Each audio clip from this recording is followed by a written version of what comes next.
Je suis Jérémy Cesse, ma famille est propriétaire du domaine du Jacques à Moret-Saint-Denis. On est un domaine viticole qui fait à peu près 17 hectares et demi, installé depuis 1968. Je suis la deuxième génération.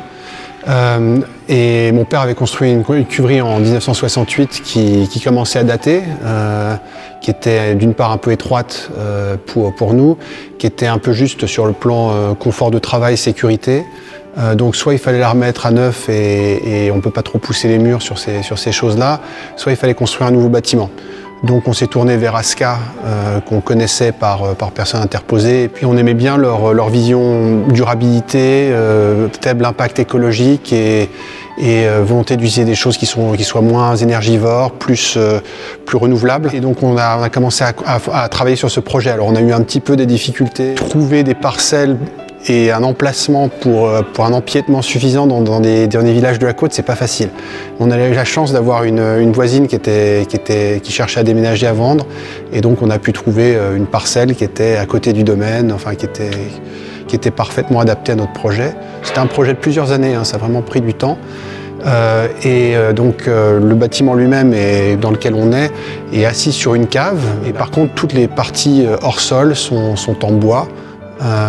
Et en bois local. Donc ça, c'était quelque chose qui nous plaisait beaucoup. Notre volonté de faire un bâtiment qui soit beau aussi, on a fait cette charpente qui est en bateau inversé, qui est très traditionnelle, mais voilà, qui a un certain impact quand on rentre dans la cuverie. Et même si on l'a pas faite vraiment pour les visiteurs ou quoi que ce soit, en tout cas en termes de plaisir de travail, de confort de travail, quand on arrive ici en vendange et en plein coup de bourre, malgré ça, tous les matins, on est heureux d'être là. En tout cas, ça fait qu'on arrive tous les matins avec plus d'enthousiasme, plus d'envie, plus de plaisir. Et ça, je pense que ça fait qu'on travaille mieux et qu'on s'implique plus dans sa passion. Et c'est un métier de passion. Donc ça, je pense que c'est une vraie dimension importante. Et après, c'est sûr que le vin et la spiritualité, il y a toujours eu des connexions.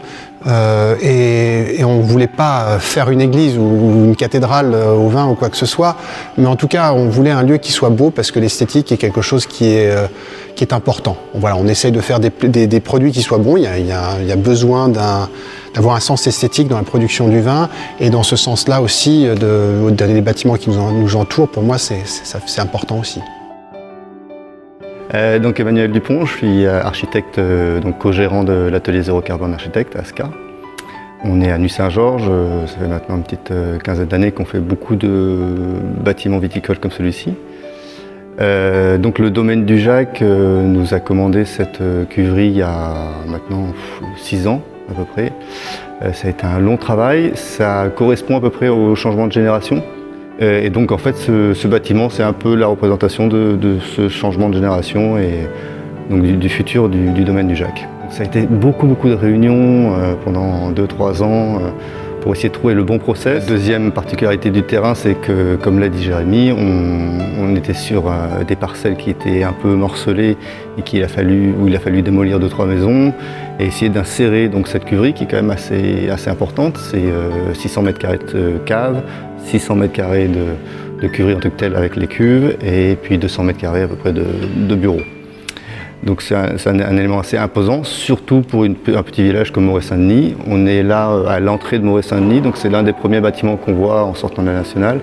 Donc c'était important pour la famille du Jacques d'avoir quelque chose qui avait un peu de caractère et qui suive la tradition constructive bourguignonne. Typologiquement, au niveau de la forme, formellement, il est extrêmement traditionnel au bâti bourguignon.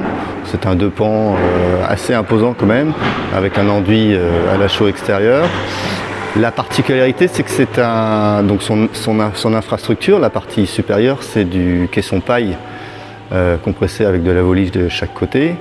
Mais l'aspect extérieur est un peu comme un bâtiment en pierre classique. La petite innovation, c'est qu'on a inséré des encadrements en pierre dans une structure en bois, donc il a fallu inventer quand même un moyen de le faire, qui donne cet aspect vraiment intégré dans le village. Pour l'ambiance intérieure, on voit bien que l'élément un peu frappant, c'est cette charpente en chêne. Donc c'est un chêne qui vient du Morvan. C'est des chênes qui ont entre 200 et 300 ans, donc c'est quand même des choses qu'il faut traiter avec un peu de respect. Il faut en faire quelque chose un peu extraordinaire. Moi, je pense que dans le patrimoine, on se doit, en tout cas nous architectes, on se doit de respecter le matériau. Surtout quand on a des maîtres d'ouvrage qui ont cette volonté d'être dans une filiation, d'être dans la continuité de la Bourgogne, essayer à la fois être dans la tradition, mais de la faire un peu renouveler. On se doit de faire des choses un peu belles, il faut dire les choses un peu franchement. Donc on a fait cette structure en coque renversée qui a été taillée et mise en place par l'entreprise Sasset, qui est à Chenôve, avec qui on a beaucoup travaillé et qui a quand même une énorme expérience et dans les bâtiments paille, parce qu'on en a fait pas mal avec eux, en particulier la cave de l'œuf, et dans le bâti traditionnel, c'est-à-dire les charpentes bois, chêne. Ils travaillent beaucoup à Dijon sur de la rénovation. Donc c'était vraiment l'entreprise qu'il fallait pour faire ce genre de choses.